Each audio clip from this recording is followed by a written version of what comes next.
Bapak Ibu Saudara, keluarga Tuhan, Family of Christ, dimanapun Bapak Ibu Saudara berada, apa kabar?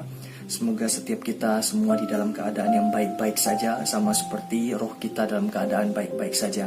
Kita tahu memang betul bahwa di waktu-waktu yang seperti ini kita mengalami begitu banyak tekanan, kita mengalami begitu banyak teror, kita begitu dikelilingi dengan berita-berita yang buruk, hoax juga, berita-berita negatif yang dapat melemahkan hati dan pikiran kita. Tapi hendaklah damai sejahtera Allah yang melampaui segala akal itu menguasai dan memenuhi hati kita dari hari ke hari. Dan kita perlu untuk terus Bapak Ibu Saudaraku merenungkan Alkitab kita, yaitu firman Tuhan yang akan memberikan kepada kita kekuatan setiap harinya. Jangan tinggalkan persekutuan kita dengan firman, karena firman ini Bapak Ibu Saudaraku pada mulanya adalah yang menciptakan segala sesuatu. Mari saya ingin mengingatkan kita kembali dari Yohanes pasal 1. Pada mulanya adalah firman. Firman itu bersama-sama dengan Allah, dan firman itu adalah Allah. Ia pada mulanya bersama-sama dengan Allah. Segala sesuatu dijadikan oleh Dia, dan tanpa Dia tidak ada sesuatu pun yang telah jadi dari segala yang telah dijadikan. Bapak Ibu Saudaraku, segala sesuatu yang ada di dunia ini, segala sesuatu yang ada di dunia ini, yang saat ini kita bisa lihat dengan 5 panca indera kita, yang dapat kita rasakan, yang dapat kita dengar, yang dapat kita sentuh dan kita jamah, segala sesuatu yang ada di dunia ini pertama-tama dijadikan oleh Dia. Dan kalau Dia yang menjadikan segala sesuatu, Dia juga yang menopang segala sesuatu. Maka kalau Dia yang menopang segala sesuatu, maka segala sesuatu ada di dalam kendali Dia. Ombak di lautan Bapak Ibu Saudaraku pun tidak boleh melampaui garis batas yang Tuhan tetapkan.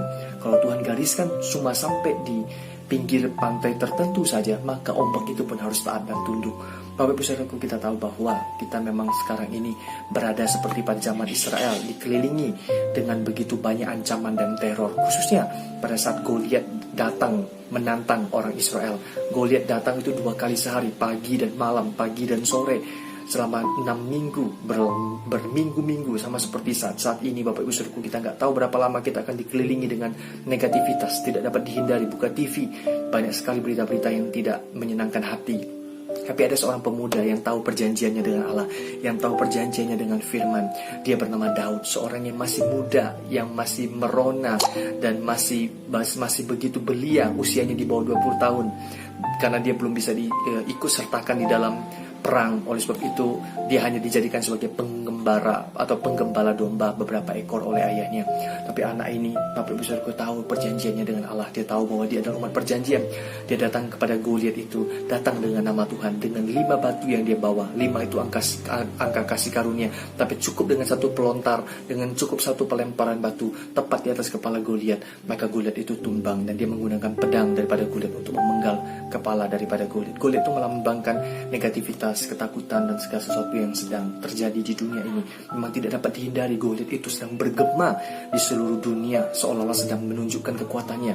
Tetapi kita semuanya ada di dalam lindungan yang maha tinggi. Kita semuanya ada di dalam lindungan firman yang menata dunia, yang menjadikan dunia, yang memelihara dunia, bahkan yang sampai saat ini masih memelihara hidup kita. Kita hari ini bernafas, kita memiliki nafas hidup, itu karena firman Allah ini, yaitu firman yang telah menjadi manusia 2000 tahun yang lalu. Pada ayat yang ke-14 dikatakan begini, firman itu telah menjadi manusia, firman yang bersama dengan Allah pada mulanya, firman yang berkuasa menciptakan segala sesuatu. Firman itu telah menjadi manusia pada 2000 tahun yang lalu, dan Dia sekarang diam di antara kita, dan kita telah melihat kemuliaannya. Dikatakan di sini Yohanes bersaksi tentang kemuliaan Allah.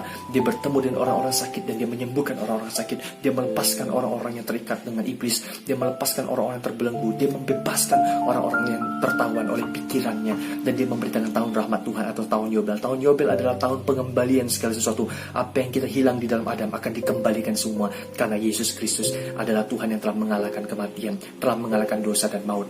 Maut dalam bentuk penyakit, maut dalam bentuk kesusahan, dan maut di dalam bentuk penderitaan telah dipikul dan tanggung oleh firman Allah yang menopang dunia. Maka hari ini damai sejahtera bagi kita semuanya. Semoga kita dikuatkan, kita boleh dihiburkan dengan firman Tuhan. Firman itu telah menjadi manusia, diam di antara kita, melindungi kita, menjaga kita, ada bersama-sama dengan kita. Jika Allah di pihak kita, siapakah yang dapat melawan kita? Semoga renungan ini dapat memberkati hati Bapak Ibu Saudara sekalian. Tetap kuat di dalam Yesus Kristus, sama seperti Allah yang menyertai Daud mengalahkan dan menumbangkan Goliat. Allah yang sama, Tuhan yang sama menyertai kita semua. Tuhan Yesus memberkati.